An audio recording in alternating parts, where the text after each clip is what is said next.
الفاتحة.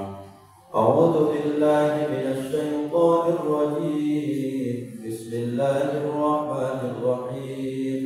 الحمد لله رب العالمين الرحمن الرحيم مالك يوم الدين إياك نعبد وإياك نستعين اهدنا الصراط المستقيم صراط الذين أنعمت عليهم غير المغضوب عليهم ولا الضالين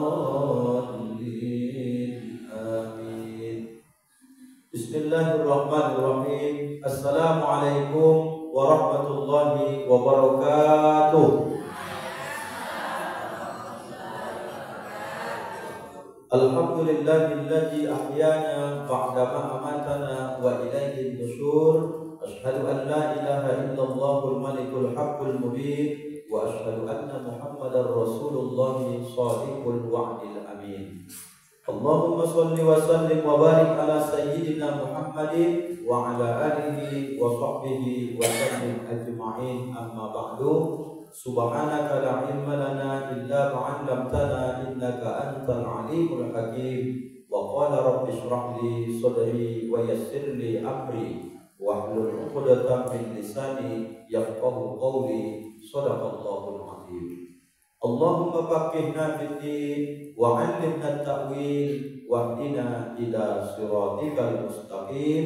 Amin. Walhamdulillahi rabbil alamin. Ketua dan segenap pengurus Masjid Al-Ikhlas yang sangat kita hormati dan kita muliakan, diberikan doa terbaik kepada beliau ini. Semoga keikhlasan beliau mengurus Masjid Al-Ikhlas ini supaya kita semua tetap senantiasa syiar dalam sholat berjamaah dan juga rajin ke Masjid Al-Ikhlas, nyaman di dalamnya beribadah. Kebaikan-kebaikan para pengurus kita ini kita doakan semoga Allah panjangkan umurnya, barokahi rezekinya, Allah berikan mereka hadiah, diberi anak cucu, cicit keturunan yang soleh dan solehah. Amin ya rabbal alamin. Para alim, para ulama, tokoh masyarakat, imam pemerintah setempat, tokoh pemuda, tokoh wanita, hadirin wal hadirat, semua keluargaku yang hadir pada subuh yang berkah ini, kudoakan kepada Allah semoga kita semua kelak masuk surga bersama Nabi Muhammad sallallahu alaihi wasallam. Amin ya rabbal alamin. Ibu-ibu, apa kabar subuh ini? Sehat semua? Alhamdulillah. Ayah, bapak, apa kabar semua? Sehat Pak? Alhamdulillah. Masih tetap semangat. Izinkan saya Bapak Ibu selalu meminta dan memohon maaf di awal majelis kita, karena saya selalu didampingi dengan Ustadz cilik kita. Saya kalau menengok jam, saya sudah berbisik ke beliau buat sholawatnya yang pendek ya. Tetap juga asal dipegang mikrofon itu Pak dia, dibuatnya yang panjang. Saya tengok kadang hampir 4-5 menit. Maka ketersediaan waktu kadang beliau sholawat, kadang ayah ibu muncul dalam hati, awak datang pagi ini mau dengar tausiahnya, ini kok jadi dengar sholawat, pikir Bapak Ibu. Daripada itu menimbulkan syahwat dan dosa dalam hati, saya Bapak Ibu sebagai orang tua beliau mohon maaf lahir dan batin. Maaf Bapak Ibu ya. Ada di berbagai masjid kami tidak diterima sholawat anak nilai Bapak Ibu. Udah pegang mikrofon dia disuruh, kami mau dengar ceramah bukan dengar sholawat. Kata pengurus sama saya, dalam hati saya sedih juga ya. Tapi tidak boleh melawan, tidak boleh sholawat hari ini syuting ayat ceramah. Begitu Bapak Ibu. Ada begitu Pak Ustaz? Ada Bapak Ibu. Saking tak bolehnya anak-anak ini ambil di depan umum itu. Mudah-mudahan saya bilang sama dia, begitulah dakwah ini nak berjiwa besar kita, sekalipun tujuannya elok, tapi kadang-kadang tak semua orang menerima kebaikan itu. Saya bilang sekecil ini pun paham dia Bapak Ibu, dia layak kata dia. Dalam hati dia tak apa yang dipikirkan, tak tahu saya. Bapak Ibu yang dimuliakan Allah, ini Bapak Ibu kita buat semua kebaikan-kebaikan ini, kita sadar betul termasuk saya yang menyampaikan kajian malam pada subuh ini. Saya pun yakin Bapak Ibu kita semua di bakalan wafat menghadap Allah Subhanahu wa Ta'ala. Mereka lah generasi kita besok, maka usahakan mereka tetap istiqomah dalam kebaikan insya Allah. Bapak Ibu yang dimuliakan Allah, pada subuh ini kita akan lanjutkan kajian fikih kita. Kemarin Bapak Ibu kita kalau tidak salah saya tandai juga di kitab ini. Tapi karena banyak kajian-kajian saya ini tentang fikih, saya ingin bertanya ke Bapak Ibu supaya jangan jadi pengulangan. Kemarin Bapak Ibu sudah tuntas wasunanuhu asuratul asya, sunnah wudu ada 10 macam. Udah selesai Bapak Ibu. Jangan-jangan Bapak Ibu tak ingat kaji Bapak Ibu lagi, karena sekali sebulan Bapak Ibu. Saya tandai di sini, rupanya pas saya baca tadi, ini Masjid Al-Huda ini nampaknya. Saya tengok yang di sini, ini Masjid Tawakal nih. Al-Ikhlas mana ini saya pikir, teringat saya wasunanuhu asyaratul asya'a, sunnah wudu itu ada sebanyak 10 macam. Coba saya review sedikit Bapak Ibu, saya ulang, pasti ayat komat teringat nanti. Apakah sudah saya jelaskan di sini Bapak Ibu? Sebelum kita berwudu, yang pertama sunnah hukumnya at-tasmiyatu, membaca Bismillahirrahmanirrahim. Ada saya jelaskan begitu seingat Bapak Ibu? Oh belum Bapak Ibu? Berarti masalah rukun wudu baru. Masalah rukun wudu. Jauh kita ketinggalan di Bapak Ibu, karena kita memang sekali sebulan Bapak Ibu ya. Baik. Bismillahirrahmanirrahim. Wa sunanuhu asyratu asya'a, sunnah wudu itu Bapak Ibu ada sebanyak 10 macam. At-tasmiyatu, membaca bismillah. Ada 2 dia. Yang pertama cukup hanya membacakan bismillah boleh. Ada yang menyebut dalam kitab Fajuri itu boleh menyampaikan, menyempurnakan Bismillahirrahmanirrahim. Kapan ini Pak Ustadz dibaca? Maka kemudian Bapak Ibu diperhatikan situasi tempat dan kondisi. Ada orang Bapak Ibu kalau kita baca nanti ini, sunnah ini, bismillah ini nanti dimulainya ketika hendak dia mau membasuh wajahnya. Ada bismillah ini ketika dia sudah mulai menggosok-gosok tangannya. Ada bismillah ini memang dia mulai ketika hendak memulai lafaz niatnya. Ada orang Bapak Ibu ketika menampung air ini, kemudian dia membaca Bismillahirrahmanirrahim, nawaitul wudu'a li rabbil hadasil asghari fardhan lillahi ta'ala. Mana yang paling bagus tuh Pak Ustaz? Kita baca dulu satu-satu supaya duduk pokok permasalahannya Bapak Ibu yang dimuliakan Allah. Yang pertama lafaznya dulu. Bismillah boleh, Bismillahirrahmanirrahim pun boleh. Dua-duanya bagus Bapak Ibu. Nah, ini yang pertama dulu lafaz. Yang kedua, wa ghuslul kaffaini qabla idkhalihimal ina, membasuh kaffaini 2 telapak tangan qabla idkhalihimal ina, sebelum dia memasukkan kedua telapak tangan ini ina, bejana. Apa bahasa kota atas bejana ini Bapak Ibu? Kalau kami orang Medan ini namanya ember kecil. Kalau di sini apa supaya paham ayat Allah bejana ini? Bahasa Arabnya ina pakai hamzah. Kalau kami ember kecil sama Bapak Ibu. Yang penting paham Bapak Ibu, macam ini Pak, ember tempat kota infak berjalan ini, itu bahasanya ina itu. Tapi orang dulunya karena airnya susah, dia ditampung dulu. Maka sebelum mereka melakukan nanti ritual wudhunya, sebelum masukkan tangan ke sana, maka mereka itu terlebih dahulu mencuci dan membasuh 2 telapak tangan mereka. Kenapa ini Bapak Ibu? Dikhawatirkan nanti kita ambil dasar hukum. Kenapa ini perlu dibasuh? 1, karena tangan ini terutama bangun tidur ini nggak tahu dalam hadis Nabi di mana tadi malam ini tak apa-apa yang dia sentuh, yang dia pegang. Jangan-jangan di sini ada najis. Maka sebelum berwudu sunnah hukumnya dibasuh dulu ini Bapak Ibu, 2 telapak tangan. Nah Bapak Ibu, kita di sini saya perhatikan tak ada lagi yang seperti kami di daerah katakanlah Padang Lawas, Turun Pasir, kemudian Surogading, Ujung Batu ini termasuk saya tengok tak ada orang cari nafkahnya lagi menakik getah, menderes karet. Ada orang menderes karet sini Bapak Ibu. Satu-satu masih ada ya Pak. Saya kemarin ketemu terakhirlah di Tengkurejo di daerah penghijauan sana. Masih ada juga orang menderes rupanya sekarang saya pikir. Karena pergantian dengan sawit di kampung kami pun sudah jarang. Tapi ayah saya, ibu saya masih termasuk ikutlah generasi menderes itu. Apa maknanya ini? Bahwa Bapak Ibu hati-hatinya kita sebelum orang itu berwudu, ayah saya, ibu saya, kakek kita semua Bapak Ibu dulu, kalau mereka mengaji tentang masalah tasawuf, inilah yang paling mereka perhatikan sebelum berwudu. Apa itu Bapak Ibu? Selalu dia berpikir, ini Bapak Ibu, khawatir dia nanti pas wudu tidak masuk air ke dalam telapak tangan sehingga tak tembus kulit. Maka inilah yang membuat mereka kadang-kadang lama supaya dia berwudu.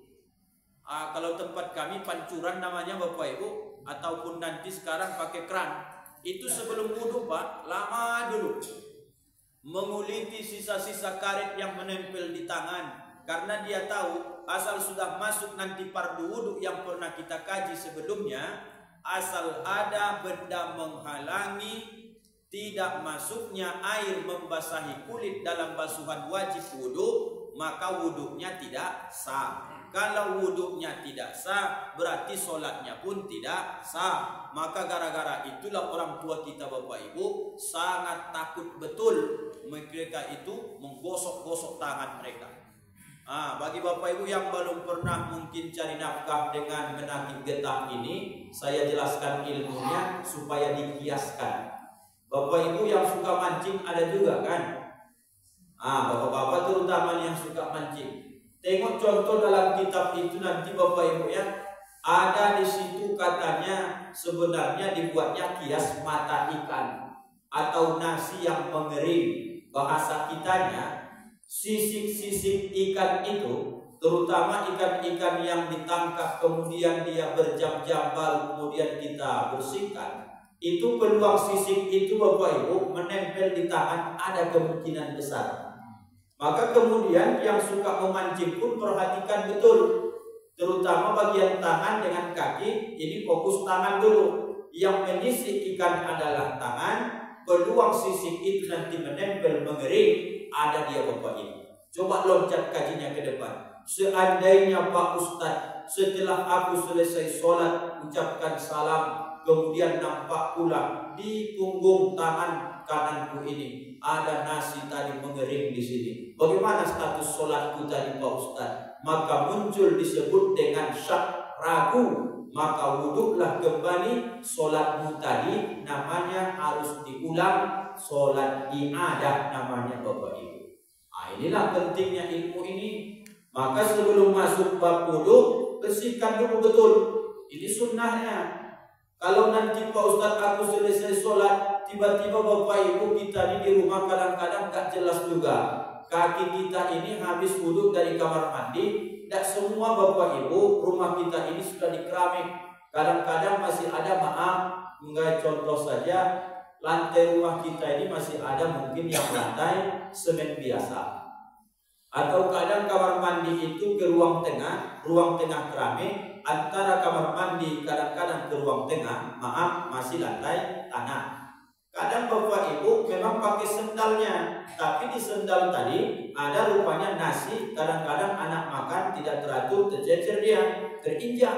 Sampai di Masjid Al-Ikhlas terasa agak asing kaki ini. Begitu Bapak Ibu tengok betul ada nasi di situ mengering. Bagaimana statusnya tadi? Kalau muncul keraguan Bapak Ibu, masuk ke tempat wudhu, balik wudhu saja. Dari situlah setan itu nanti bermain. Ketika selesai Bapak Ibu sholat, akan dia berbisik, jangan-jangan nasi ini tadi nempel di kakimu sebelum kau berwudhu. Kalau itu masih aman. Jangan-jangan nasi ini tadi ada sebelum kau wudhu. Muncul ragu. Jangan, nasi ini ada habis kau tadi wudhu di kamar mandi, pas jalan ke ruang tengah. Muncul ragu. maka Bapak Ibu menjadilah sholatmu itu tadi jauh dari kata khusyuk, berawal dari tidak sempurnanya mengamalkan sunnah wudu. Hati-hati Bapak Ibu, setan ini licik kali dia. Sedikit aja pun Bapak Ibu dipelesetkannya, buyar nih pemikiran kita. Habis sholat subuh nih mikir lagi, rasa-rasanya tidak sah sholatku tadi. Nah, itu terkait nanti turunannya, banyak lagi yang meragukannya. Jadi fokus dulu Bapak Ibu yang dua ini ya. Bismillahnya dibaca, membasuh dua telapak tangannya juga itu menjadi sunnah. Baru kemudian Bapak Ibu wal madmadatu, berkumur-kumur.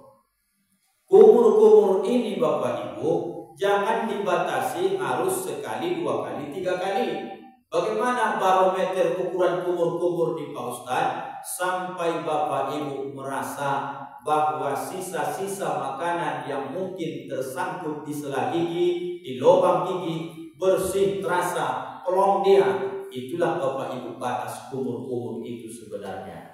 Jadi kumur-kumur Bapak umur 40 dengan saya 37 itu beda Bapak Ibu. Apa sebab? Kualitas keadaan gigi kita ini sudahlah berbeda. Bapak yang agak renggang giginya, peluang makanan di sela itu ada, kumurnya lebih lama. Ibu yang sudah berlubang giginya dengan yang belum lubang giginya, beda kumurnya dengan yang masih sehat normal. Maka berkumur Bapak Ibu. Nah, begitu dia. Supaya terambil sunnahnya. Kenapa harus berkumur Pak Ustadz sebelum berwudu? Ditakutkan sisa-sisa makanan inilah yang dibuat setan nanti menjadi keraguan ketika sholat. Nanti Bapak Ibu begitu Ustadz Ali tadi takbir Allahu Akbar, Bapak Ibu pun ikut kita semua Allahu Akbar. Mulai setan. Bismillahirrahmanirrahim. Allahu Akbar kabira walhamdulillahi katsira wa subhanallahi bukratan wa asila. Bapak Ibu terus komat kami di belakang. Setan itu pandai dia. Inilah makanan ayam goreng yang kau makan sebelum berangkat tadi. Katakanlah mungkin hari ini dia tak puasa, tapi yang tadi malam dia makan, tadi tak sikat gigi, tak kumur-kumur. Datang setan berbisik, coba dulu kau congkel-congkel, ada nggak rasanya, kata dia. Maka ibu ikuti, bapak ikuti. Dicongkel kanan, congkel kiri, memang terasa dia. Maka kemudian kata setan, congkel aja, nanti bisa keluar itu, biar pulang fokus kau sholat. Betul, dicongkelnya, tertarik keluar. Sedikitnya Pak Ustadz, tidak sampainya sebesar ujung lidi, sapu lidi itu, keluar dia. Bagaimana hukumnya ini? Kalau sempatlah Bapak Ibu telan sisa makanan tadi, posisi dalam sholat, batalat sholatuhu, batal sholat kita Bapak Ibu. Jadi cuman itu Pak Ustadz, ditaruh di ujung lidah, kemudian diambil dia. Bagi laki-laki pakai lengan baju boleh, pakai serban yang pakai serban boleh, ibu pakai mukena pun boleh. Tapi Pak Ustadz nanti ini kan najis nih, bukan? Itu hanya kotor saja, tidak menghalangi sahnya Bapak Ibu sholat sampai akhir nanti. Kira-kira jelas Bapak Ibu? Nah, pentingnya kumur-kumur. Wal istinsyaq digabung menjadi 3 istilah. Madmadohnya kumur-kumur, istinsyaqnya air masuk ke hidung, satu istilah lagi istinsyar, air keluar dari hidung. Inilah yang Bapak Ibu sering kita kadang-kadang menengok jamaah ini susah dia untuk membuat kesunahan wudhu, padahal satu paketnya ini Bapak Ibu. Kalau Bapak Ibu ambil air begini, sisakan yang pertama fokus ke mulut, sisa yang ini masukkan ke hidung. Sepaket itu sebenarnya Bapak Ibu dalam fikih itu. Ambil airnya, masuk ke mulut sebahagian, masuk ke hidung sebahagian. Sambil kumur, maka air di hidung ini pun ada. Tapi Pak Ustadz membayangkannya saja pun rasanya payah ya. Makanya keseringan orang Indonesia dipisah menjadi 2. Maka kumurnya bisa, masukkan ke hidung istinsyaq bisa. Maka Bapak Ibu dua-duanya silakan amalkan. Caranya gimana? Kalau masuknya air ke hidung ini pemula, maka cukup hirup saja lubang kanan, lubang kiri, hidung kita ini. Tarik. Sampai mana Pak Ustaz? Batas hampir kering bagi yang pemula. Nanti kalau sudah terbiasa, tarik lagi, lebihkan perihnya sedikit.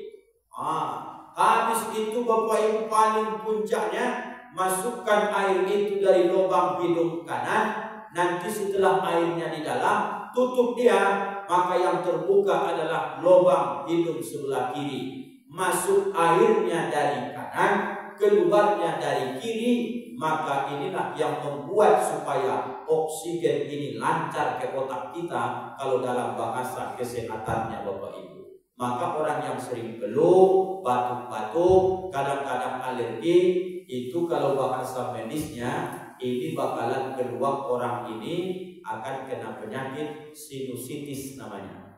Sinusitis itu ada sedikit debu bersin.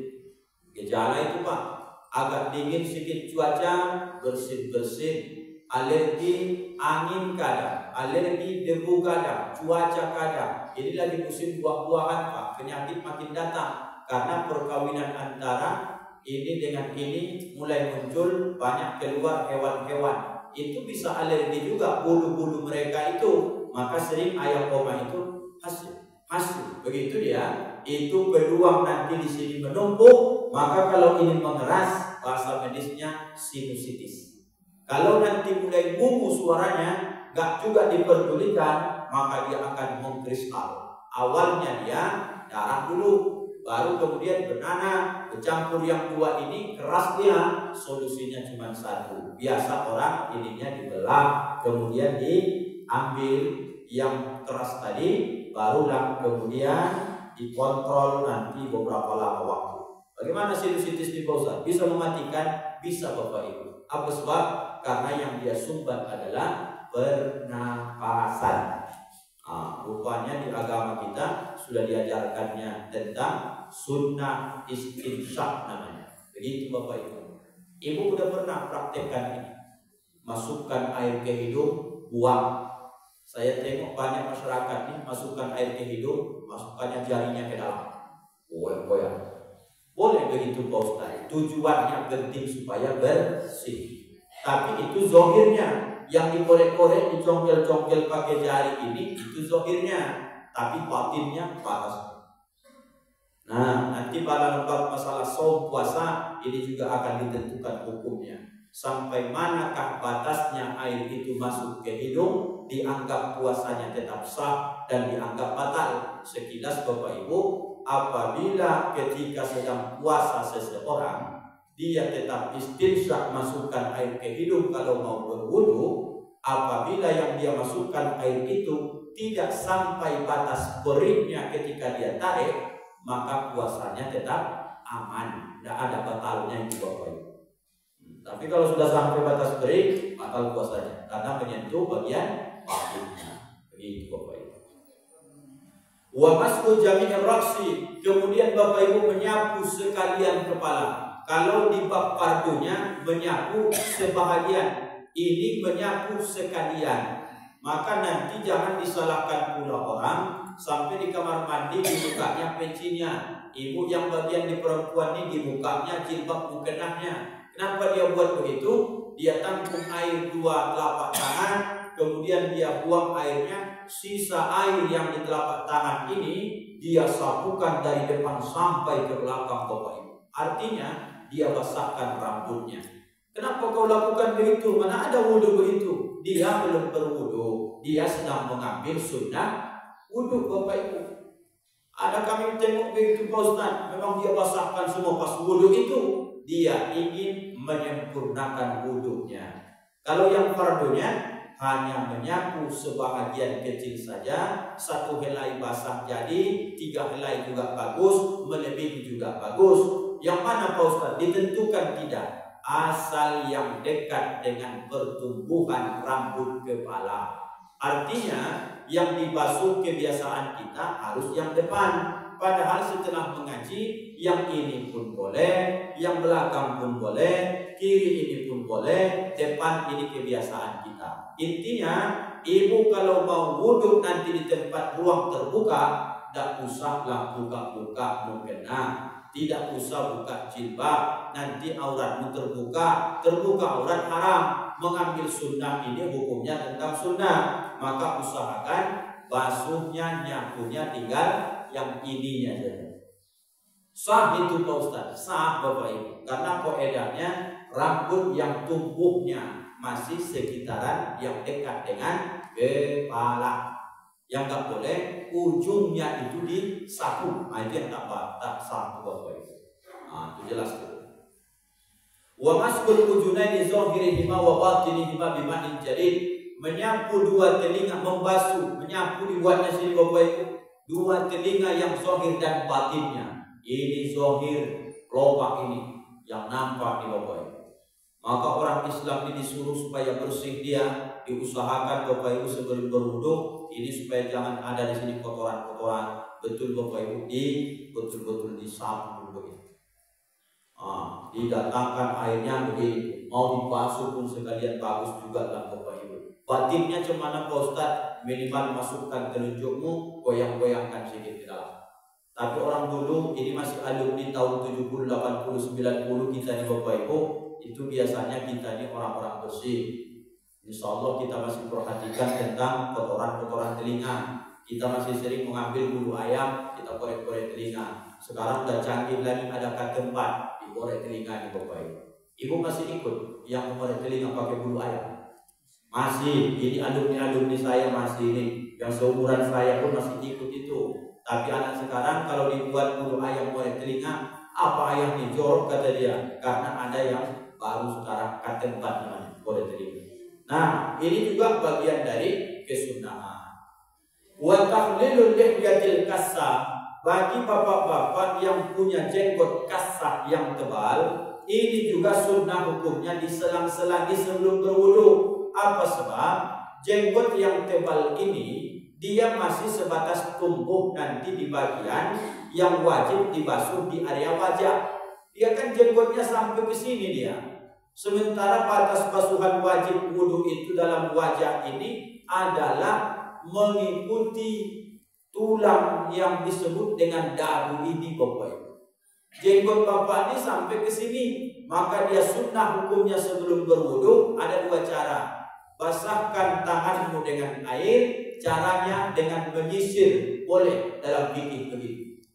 Namanya ini tahlil, menyelang-nyelangi, bukan tahlil. Tahlili, menyelang-nyelangi. Aku nggak biasa begitu Pak Ustaz, begininya terserah, tidak ada masalah. Yang penting bagi yang berjenggot Bapak Ibu, Bapak maksud saya selang-selangi ini. Ibu kan ada jenggotnya kan? Bapaknya selang-selangi begini. Apa sebab? Takut saya nanti sudah selesai wudu, rupanya gara-gara jenggot ini tadi menghalangi air itu masuk ke bagian yang wajib dibasuh, maka kemudian tetap terhitung wudunya tidak sah. Itulah yang mau kita teliti sekarang di Bapak Ibu. Jangan sampai tidak masuk air ke dalam gara-gara jenggot itu tadi. Begitu Pak. Wa tahlilul aswabi'il yadaini warujlain, kemudian menyelang-nyelangi aswabi' jari-jari, yadain dua tangan, warujlain kemudian dua kaki. Menyelang-nyelanginya Bapak Ibu begini. Boleh Bapak Ibu buat teori pertama. Basah ini Bapak Ibu kan tadi membasuh dua telapak tangan, goyang, gosok begini. Aman. Gantian dia masuk dari atas ini pun boleh, masuk dari ini gantian boleh, dari bawah begini pun juga boleh. Satu lagi Bapak Ibu yang sering dilakukan orang dalam fikih, mengambil jari yang paling kecil kemudian menyelang-nyelangi di antara sela-sela jarinya. Begini dibuatnya Bapak Ibu. Kalau Bapak Ibu ibaratkan ini adalah kaki saya, maka yang paling bagus itu menyelang-nyelangi sela-sela jari tadi adalah dengan jari kelingking saya. Maka Bapak Ibu perhatikan wudhu kita. Bolak-balik guru-guru kita menyampaikan dalam bab membasuh kaki ini jangan dianggap sepele. Khusus kaki dalam wudhu ada hadis bercerita masuk nerakanya tumit seseorang dikarenakan ketika wudhu tak pernah basah. Apa sebab?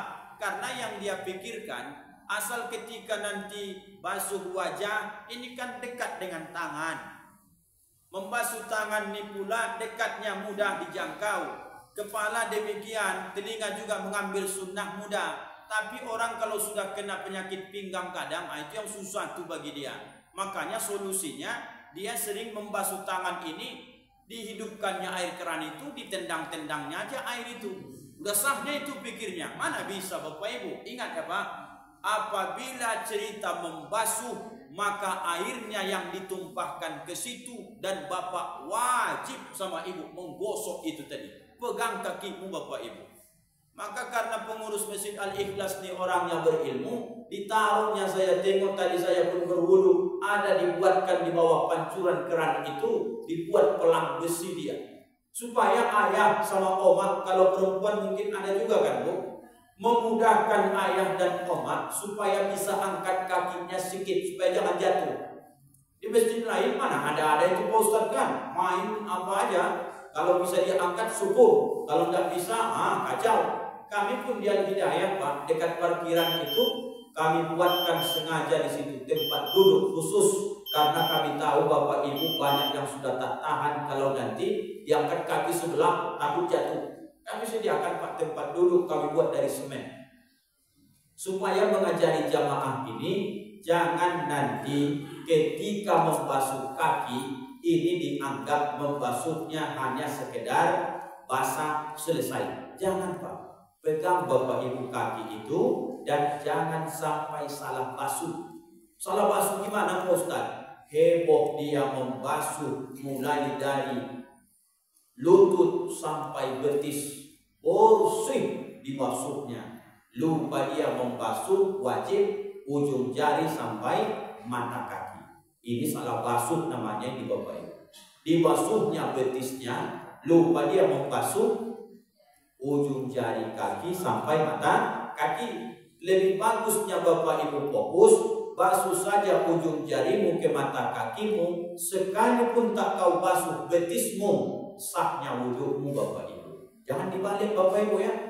Betisnya dibasuhnya karena itu yang dekat dia tengok, lupa dia membasuh yang bagian bawah. Yang wajib dulu cuma ujung jari sampai matahari kaki. Kira-kira di pergelangan kaki itulah Bapak Ibu ke bawah, itu yang wajib. Maka Bapak Ibu entah benar entah tidak ini ya, tapi saya cuma belajarlah dari keadaan. Banyak orang, apa bahasa Indonesia, rawak itu Bapak Ibu, bukan kepalan dia, beda kan. Apa bahasa Indonesia kalau orang pecah-pecah kakinya itu Bapak Ibu? Bahasa kami rawak namanya. Sini nggak tahu pula saya apa namanya itu ya. Ada dalam hukum itu. Apa namanya itu Bapak Ibu? Retak-retak kaki, ataupun bisa kadang-kadang kita nih tengok menghitam dia. Kata orang nanti kalau pas musim kurban ada darah sapi itu, celupkan aja kakimu, sembuh itu kata orang. Entah benar tanda tak tahu saya Bapak Ibu. Betul itu Bapak Ibu. Kalau kita kena penyakit itu, celupkan ke darah kata dia, bisa sembuh itu. Wallahu a'lam lah. Tapi yang jelas Bapak Ibu, hitam-hitam kakimu karena mungkin sering tak pakai sendal, atau mungkin karena cuaca panas, pecah-pecah kaki itu tadi, maka Bapak Ibu ini harus lebih ekstra lagi. Tidak bisa wuduknya macam orang yang sehat normal seperti biasa. Cuman Pak Ustaz harus lebih semangat lagi menggosok kaki itu tadi. Apa sebab? Tanah bisa menghalangi di situ, kotoran bisa masuk di celah-celah itu. Gosoklah semampu Bapak Ibu, karena kita ini ingin ibadahnya sempurna. Bapak Ibu yang dimuliakan Allah, anak 01 syuruk sudah masuk, tinggal sedikit lagi Bapak Ibu. Wa taqdimul yumna 'ala yusra, dahulukan basuh yang kanan atas yang kiri. Tidak boleh berwudu itu Bapak Ibu diganti-ganti ya. Basuh tangan kanan sekali, tangan kiri sekali. Tak boleh begitu. Tuntaskan dulu. Kanan 3 kali, kiri 3 kali. Aku basuh sekali saja lah Pak Ustaz. Kalau sempurna silakan. Basuh sekali lah Pak Ustaz kiri, sempurna silakan. Kenapa datang 3 ini? 2 dan 3 penyempurna dari yang wajib, dikhawatirkan belum sempurna. Jadi kalau ditanya orang kita, yang wajib kita wudhu itu basuh wajah berapa kali sebenarnya? Sekali. Basuh tangan berapa kali Pak Ustaz? Dari MDA dulu selalu diajarkan 3 kali. Udah jumpa hukumnya ini. Wa taharatu salasan, membasuh 3 kali itu hukumnya adalah sunnah, bukan wajib. Jadi naikkan hukum. Kalau ku basuh tanganku, wajahku di Pak Ustaz 5 kali, boleh. Berapa batasnya Pak Ustaz? 7 kali. Jadi kalau lebih 7 kenapa Pak Ustaz? Makruhnya karena terlalu banyak memakai air. Itu Bapak Ibu. Jadi jangan dipahami dari dulu basuh wajah 3 kali, lebih 4, ulang balik. Tidak begitu. Asal nilainya makin bersih, makin bagus, tapi jangan berlebih-lebihan. Wal muamalat berturut-turut, inilah yang 10 macam dari kesunnahan wudu ini Bapak Ibu. Waktu terbatas, tidak ada tanya jawab Bapak Ibu, karena sudah terang. Kita masuk sholat sunnah suruh, nanti ada masanya pertemuannya khusus bab tanya jawab Bapak Ibu. Kita tuntaskan dulu tentang masalah toharoh ini yang akan datang insya Allah. Wal istinja'u wajibun minal qawli wal qaid. Hukum istinja itu daripada hukum buang air kecil dan besar itu wajib dalam hukum fikih kita nih Bapak Ibu. Itu yang akan datang insya Allah. Terima kasih Bapak Ibu atas segala perhatian. Mohon maaf segala kekurangan, banyak salah hilaf dalam penyampaian keterbatasan ilmu kebodohan kami. Tolong Bapak Ibu maafkan kami dunia dan akhirat. Maaf Bapak Ibu. Alhamdulillahirabbil alamin. Kita tutup dengan doa kafaratul majlis. Subhanakallahumma wa bihamdika asyhadu an la ilaha illa anta astaghfiruka wa atubu ilaik. Wassalamualaikum warahmatullahi wabarakatuh.